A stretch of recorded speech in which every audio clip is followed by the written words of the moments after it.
Hey everyone, welcome back. Tonight, we're headed to summer camp. Sounds fun. Well, depends on the camp, right? Tonight, we're diving deep into the Sleepaway Camp franchise. Ah, yes. 5 films worth of summer camp slashers. Exactly. We're going to look at how it evolved and why it's become such a cult classic. We'll talk about those slasher tropes, the dark humor, and those twists that leave you thinking, wait, what just happened? But what always struck me about Sleepaway Camp is that you can't really pigeonhole it. I mean, it's a slasher, obviously. Oh, yeah. But it also brings in this dark comedy and some surprisingly deeper stuff about trauma and identity. Absolutely.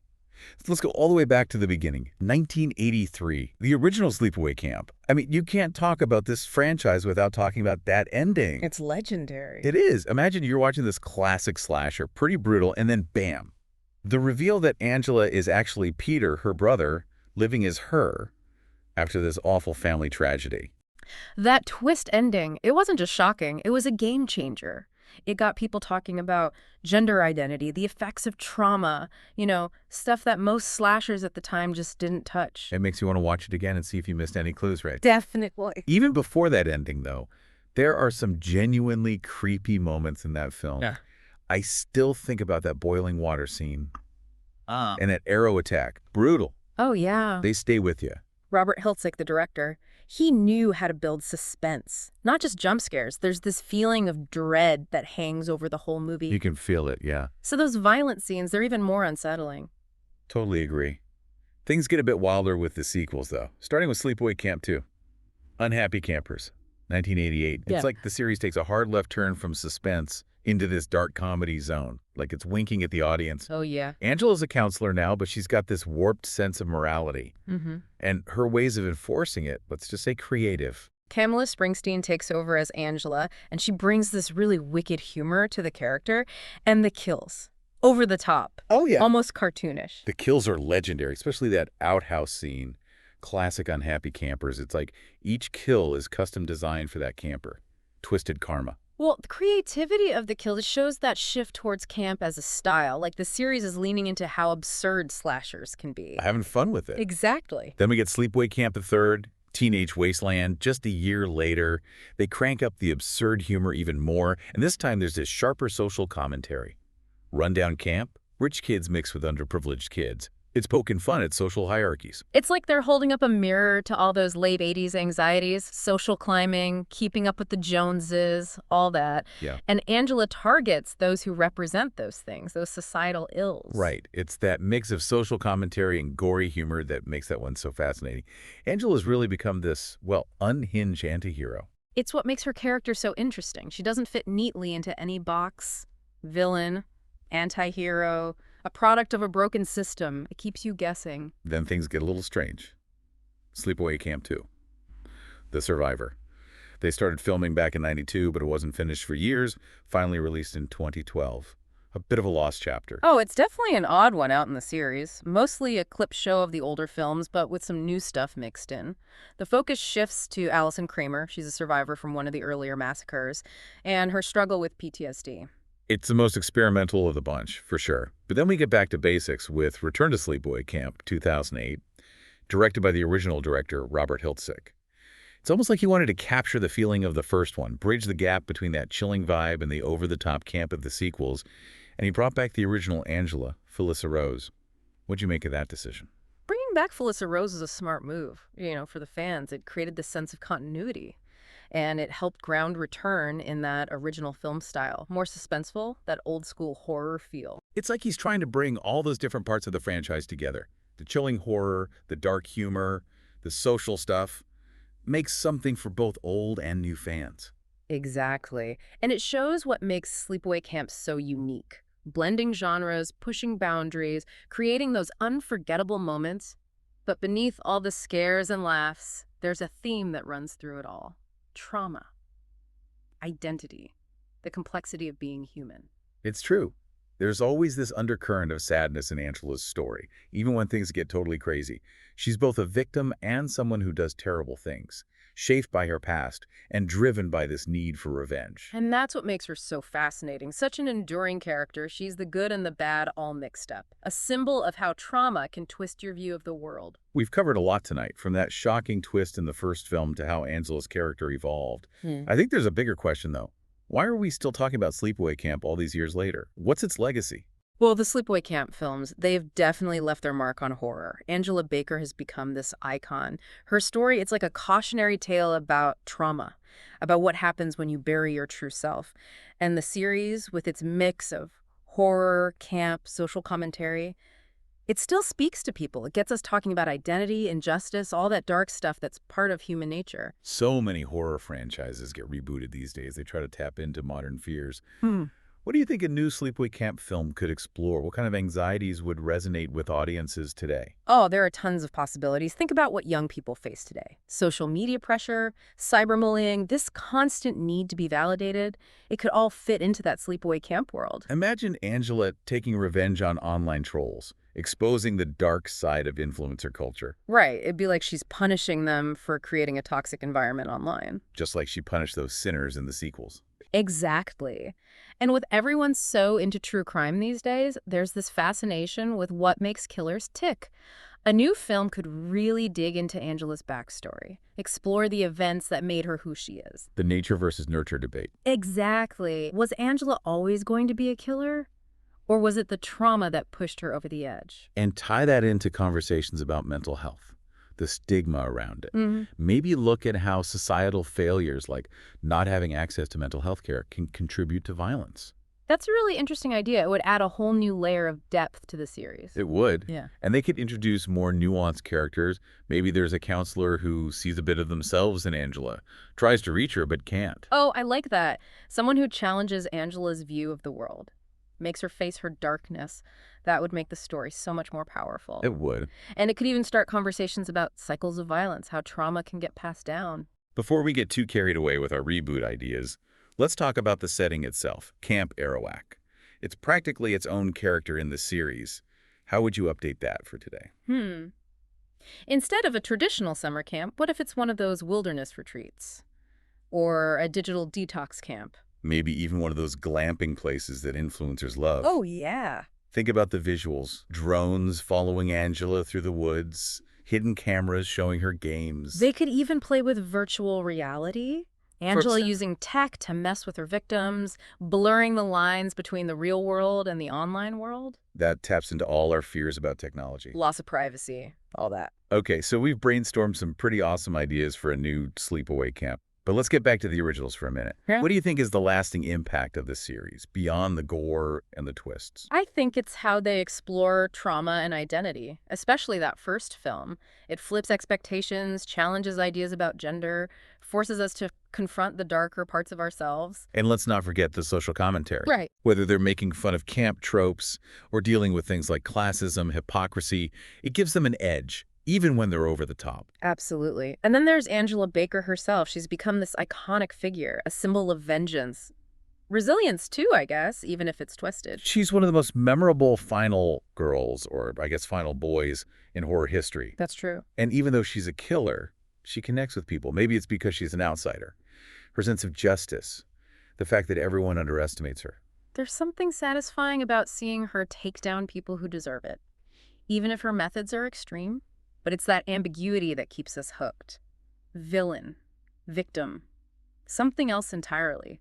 The films leave it up to us to decide. That's what makes her such a great character. And Sleepaway Camp, a franchise that keeps people talking, even all these years later. And who knows, maybe someday soon we'll be back at Camp Arawak on the big screen. But until then, we can always revisit the original films. Enjoy that unique mix of horror, humor, and thought-provoking commentary. So as we wrap up this part of our deep dive into Sleepaway Camp, I have to ask, what's the one thing that stays with you from this series?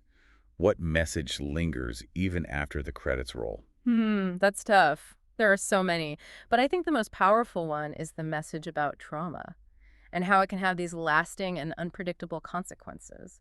It shapes us, influences our choices, the good and the bad. It's a theme that runs through all the films, and I think it's something everyone can relate to on some level, even if our experiences are nothing like Angela's. Absolutely. It reminds us that everyone has a story, And sometimes those stories are full of pain and darkness. But even in those darkest places, there can be hope, resilience, even a kind of twisted sense of justice. Well said.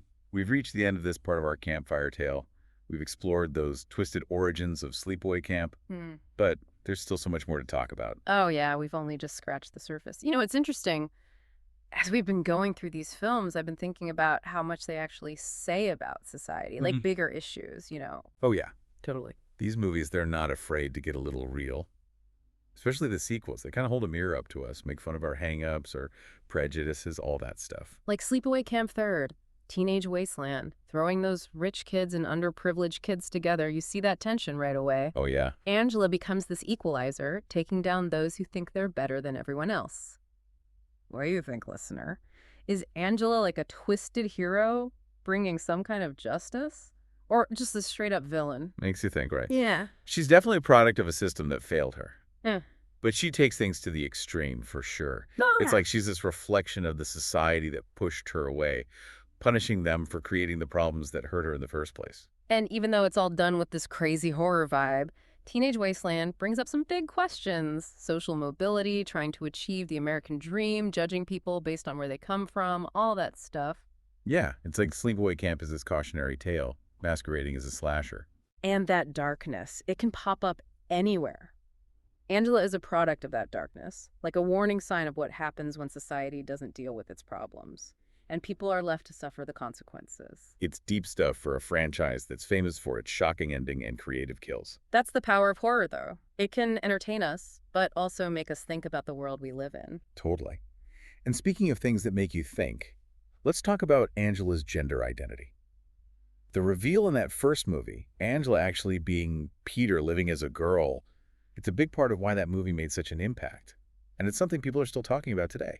It's complicated, and people have interpreted it in so many ways. Some see it as this groundbreaking exploration of gender and identity. Others find it problematic, exploitative. It's important to remember, this movie was made in the early 80s. Ideas about gender were totally different back then. Definitely a product of its time. And it's important to watch it with a critical eye. Recognize both its good points and its flaws. It's interesting how Angela's gender identity plays into the power dynamics of each film. In the first one, it's this source of vulnerability and trauma, a secret that she has to keep hidden.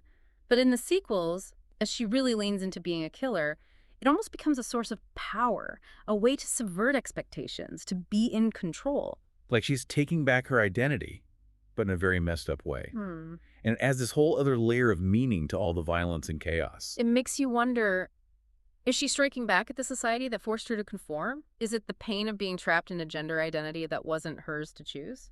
The series doesn't give us easy answers, but it makes us ask some important questions about gender and identity and how trauma can affect people long term. It shows you that even in horror, where it's all about the scares and the gore, there's space to talk about these complicated social issues in a nuanced way. For sure, Sleepaway Camp proves that horror can be fun and smart at the same time. It can push us to face uncomfortable truths about ourselves and the world around us. So as we leave Camp Arawak behind, what do you think is the lasting impact of the Sleepaway Camp franchise? What's the thing that really sticks with you? You know what I think it is? It's how different it is. It doesn't fit into just one box. It's slasher, it's dark comedy, it's social satire, it's a psychological thriller, all at once, and it gave us Angela Baker, one of the most memorable characters in horror. Definitely a unique series. Yeah. And it's still going strong decades later. It shows us that even in a genre that sometimes gets a bad rap, there's room for complexity, for social commentary, for characters that make us really think. Well said. And you never know. Maybe we'll see a new generation of campers running from Angela Baker someday soon. But until then, we'll always have the originals to remind us that sometimes the scariest monsters are the ones we create ourselves. So listener, as you go back to your everyday life, pay attention. Keep your eyes open. You never know what might be hiding just beneath the surface. And until our next deep dive, stay curious, stay safe, Yeah. and most importantly, stay scared. We've spent a lot of time talking about Angela, how she represents these dark parts of society, but I'm curious, What about the victims in the Sleepaway Camp movies? What stood out to you about them? Oh, that's a really good point. People don't always focus on them, right? You Mhm. get caught up in the kills, Angela's personality. But if you look closer at those victims, they're reflecting things too. Anxieties, stereotypes. They each represent something, right? Some part of society the film is commenting on. Exactly. Like, take that first movie. You've got the jocks, the mean girls, the quiet kid, classic high school stuff. Hmm. And Angela becomes this punisher, taking them down for representing those bad qualities. And it gets more pointed as the series goes on, right? Oh, yeah. Sleepaway Camp 2. Unhappy campers. You've got campers who are all about how they look, their popularity.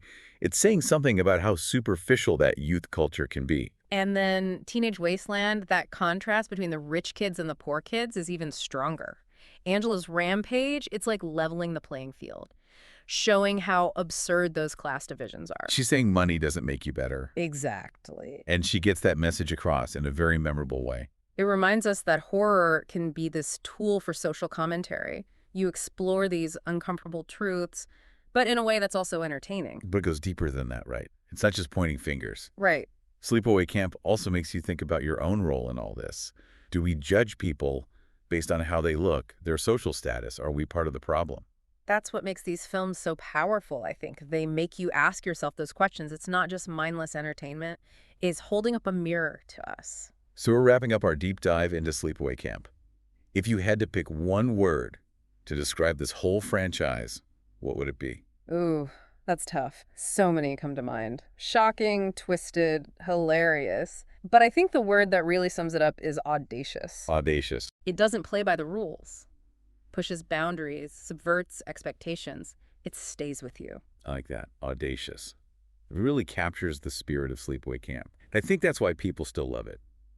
It reminds us that horror can be so much more than just scares. It can be smart, funny, thought-provoking. And unexpected. It celebrates the strange and the different. Well said. So as we head back out into the world, keep an eye out for those little moments of horror, the darkness that hides beneath the surface of things. Remember, sometimes the scariest stories are the ones that feel the most real, the ones that hit close to home. And until next time, stay curious, stay scared, and never underestimate the power of a good campfire story.